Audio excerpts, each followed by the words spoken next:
It seems that we have some previewed rules for the High Abbess of the Sisters, so let's see what Morvenn Vahl is going to be able to do in-game.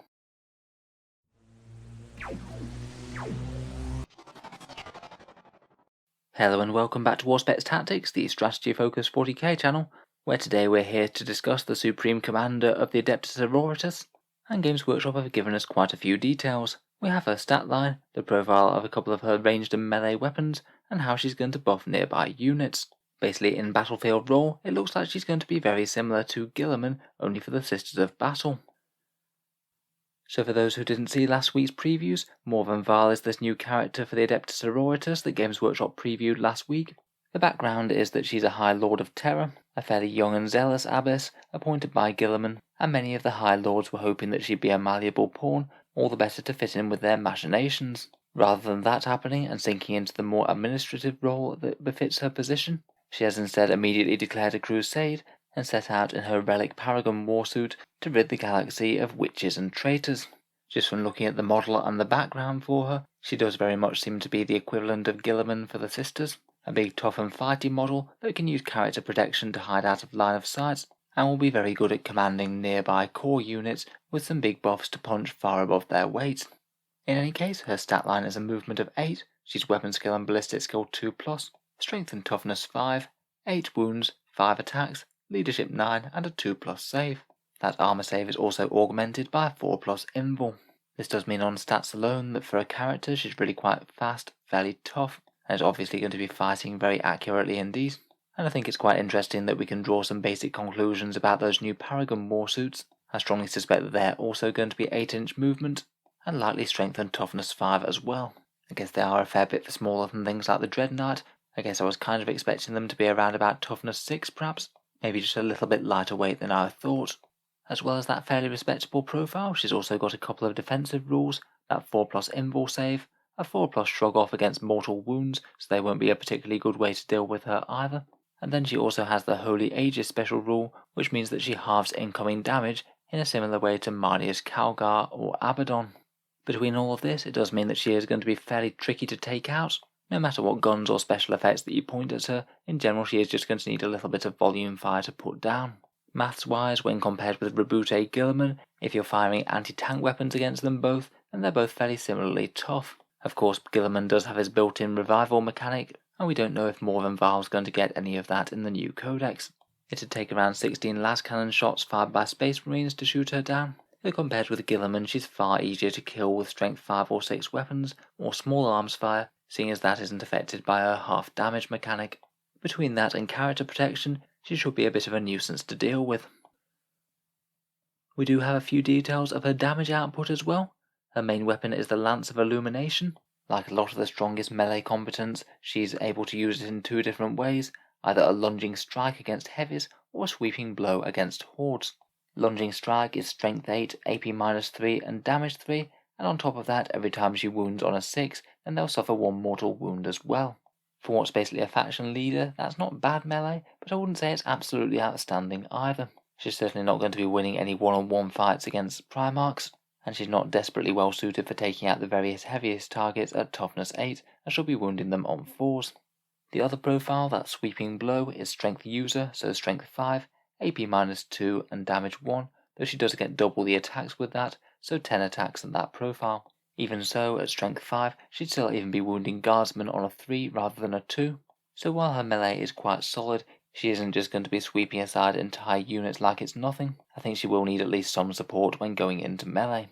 Otherwise, she has this Paragon missile launcher, the one that's mounted on the carapace of the Paragon warsuits. She gets a full missile launcher profile, apparently the rest are all armed with either storm bolters or some manner of grenade launcher.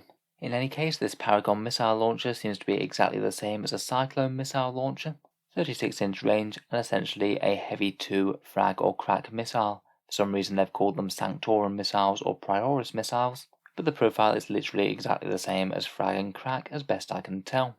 We also do know that she has a fancy heavy bolter in her left arm as well. I've got no doubt that that will also be packing a good punch. I saw people potentially theorising that it could be a mastercrafted heavy bolter and be a standard heavy bolter with a damage characteristic of 3 and maybe an extra AP -1. I certainly feel like it's not likely to be any less than that on such a powerful character.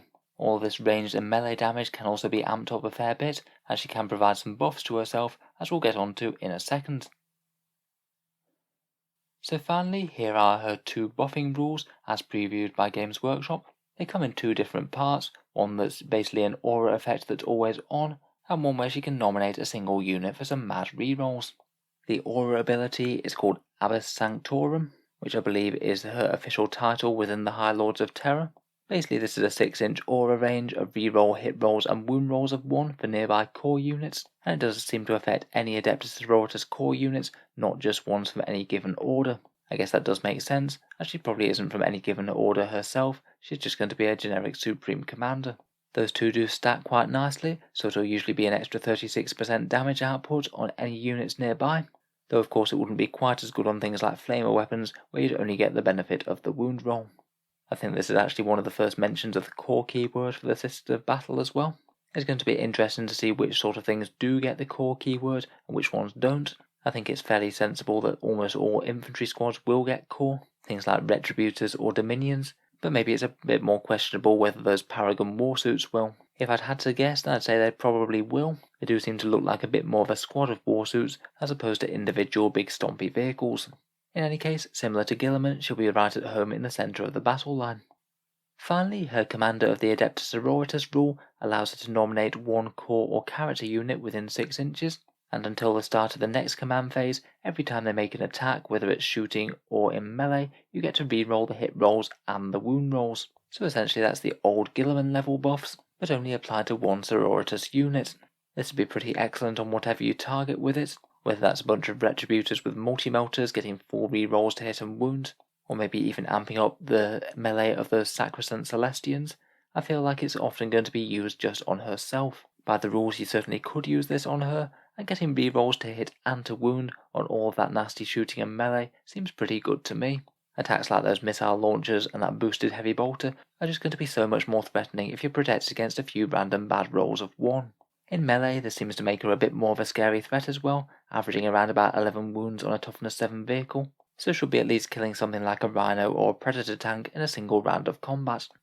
Overall, she does look pretty solid all round. Obviously, whether she's good or not is going to depend on the points cost. If she costs too much, then she won't be. If she costs too little, then she'll be very good. And either way, I'm sure she'll be very easy to fit into a detachment, as she'll pretty much certainly have the Supreme Commander tag, meaning that she'll be easy to field in any order. You will most likely have to take her as your Warlord if you bring her that way, so it's going to be interesting to see what Warlord traits she gets, which should bring some extra buffs as well. I'll certainly look forward to going over her rules in full when we do get the new Sisters Codex. So let me know what you think of the rules down in the comments below. She certainly looks like she'd be quite good fun to use in game at least, a very powerful piece with lots of buffing and solid melee. If you've enjoyed the video and you'd like to see more, including any coverage of the new Adeptus Sororitas, then feel free to subscribe to Auspex Tactics. I'll most certainly be reviewing the Codex in full once it's out. Finally, if you have been enjoying all the things on the channel, then I would just like to mention the Patreon page, which you can find down in the video description, as it is what allows me to make quite so many videos quite so regularly. If you would like to help keep all this content coming, then feel free to give it a look. Channel patrons do get a fair few advantages, such as seeing certain videos early each week, regular votes to see what sort of things comes next for the channel, and automatic entry in the regular prize giveaways with a chance to win some really big model kits. If any of that sounds good to you, or you'd just like to help support the channel, then the link is down in the video description below. In any case, a massive thank you for listening, and I'll hope to see you guys next time.